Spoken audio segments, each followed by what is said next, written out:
من 40 سال اضافه شدگی همین انگور با کار میکنم. یعنی سحر میبیم سالقم با کار میکنیم، مهنت میکنیم، میگیریم. مهنت نکنید نمیگیرید. یعنی امسال انگور ارزان شدگی است. یعنی این راه رشدگی کو یعنی قرقیز و روسیه و هم به هم پنجشنبه میبریم انگور ما سال ارزان شد. файзинисо ва аҳли хонаводааш аз субҳи барвақт корро дар саҳро оғоз мекунанд. махсусан дар вақти ҷамъоварии ҳосили ангур кор дар ин ҷо ҷӯш мезанад. агар субҳ файзинисо бо ҷамъоварии ҳосил машғул шавад, шабона бошад ба бозор рафта онро ба савдогарон мефурӯшад. зеро зиндагии онҳо аз ҳисоби токпарварӣ мебошад. пештар харидор ман инҷо меомданде акун ҳозир нест. ҳама бозор мехарад. акун вайҳо клиентоямде ҳамаша клиенташай тайёр ам бозор мехарад. мо акун худомо канда худомо бозорма мебарем. инҷа меканем мошинкади вайба мебарем хонава бо хона соати 4 хеста манин якумашба вай мекунем машурткая ахоб хеста бо мебим бо саҳро мебим бо корама мекунем. соли 2020 барои ангурпарварон бо душворӣ оғоз гардид. ба ин ду омил сабаб шуд. яке номусоидии боду ҳаво ва дигаре пандемияи Covid-19. аз сабаби сард омадани ҳаво деҳқонон ҳосили дилхоҳ гирифта натавонистанд. ҳосили ҷамъшударо бошад бо арзиши паст фурӯхтанд. зеро шумораи харидорон аз ҳамсоя кишварҳо кам гардид. арзиши маҳсулот поён рафту хароҷоти хоҷагидорон бештар гардид.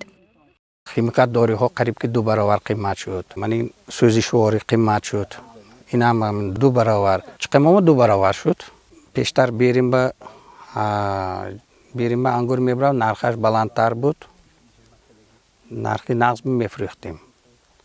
имсол мана 2020 мана 2021 шудост. берин даромадам нашудост даровардам. Мана ҳоли ҳосили чиндагимони ҳосил истодааст. бештар ҳамин вақти соатанда ангур чини сар мешуд. на ҳоли чиндаги мо не.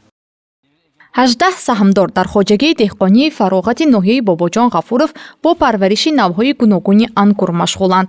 бинобар гуфтаи хоҷагидорон барои баланд гардидани ҳосилнокӣ дар баробари боду ҳаво инчунин гузаронидани корҳои агротехникӣ нақши муҳим мебозад.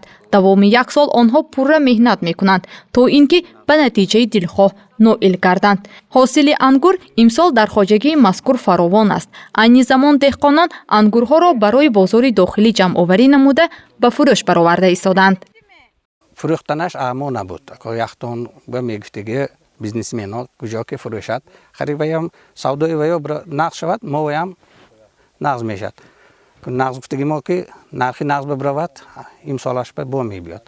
من سال گذشته تاثیرش من رسیدگیش سال گذشته قدر نرخ و نوا نقص پس بودگیش به بریم نبرفتگیش به موندیم من سوس شد حاضر تا حالا خریدار نیستیم به мавсими ҷамъоварии ангури навъи тайфӣ ё худ зимистона пас аз чанд рӯзи дигар оғоз мешавад. ба гуфтаи деҳқонон даромади асосии онҳо маҳз аз ҳамин навъи ангур мебошад. то замони пандемияи Covid-19 ин навъи ангур аз ҷониби соҳибкорон бештар содирот карда мешуд.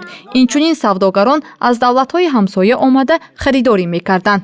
ин барои деҳқонон қулай буд, зеро онҳо вақти бештари худро ба нигоҳубини токашон сарф мекарданд.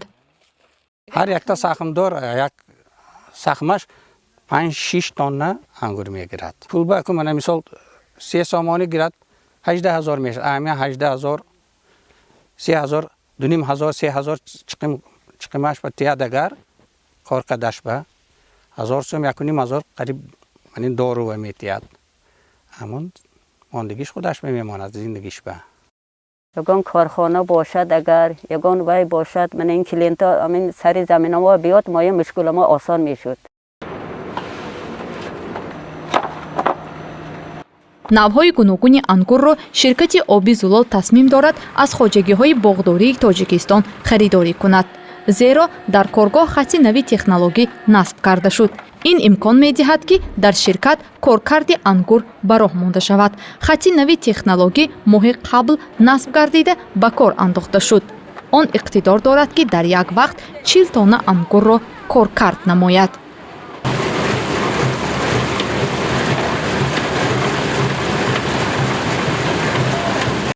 маҳсулот аз меваҳои ҳамин ангурҳои тоҷикистони худомо мо ангуре ки ози мо ворид шуд аз бохтар аз тарафи хатлон мо ҳамин ози ангура коркард мекунем аз ҳамин ангур ректификат истеҳсол мекунем худо хоҳад ҳамин ректификати истеҳсоли каригиҳо моя ба дигар маҳсулотҳои худо мо дар ҳамин корхона истеҳсол мешудагӣ иваз менамоем ба ҷои шакар.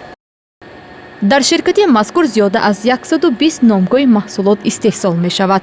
барои маҳсулоти истеҳсоли ашёи хом аз ҷумла шакар аз давлатҳои дигар ворид карда мешавад. замоне ки пандемияи Covid-19 авҷ гирифт, воридоту содироти маҳсулоти гуногун аз ҷумла ашёи хом дар ширкати мазкур низ муаммо гашт. новобаста ба ин мушкилот, ширкат истеҳсоли маҳсулоташро қатъ накард. акнун истеҳсоли шакари моеъ дар ин коргоҳ аз таркиби ангур ба роҳ монда мешавад. ректификат ду намуд мешавад, консентрирований ректификат ва фақат худи ректификати натуралӣ. фарқияташ дар он аст ки мо дар ҳамин корхона таҷҳизоте ки дорем дар он ҷо ҳамин соки ректификата ворид мекунем ва дар ҳамон таҷҳизот обаша ҷабида гирифта консентратсияи ҳамин ректификатҳо моя то 40-50 то 60% мебардорем.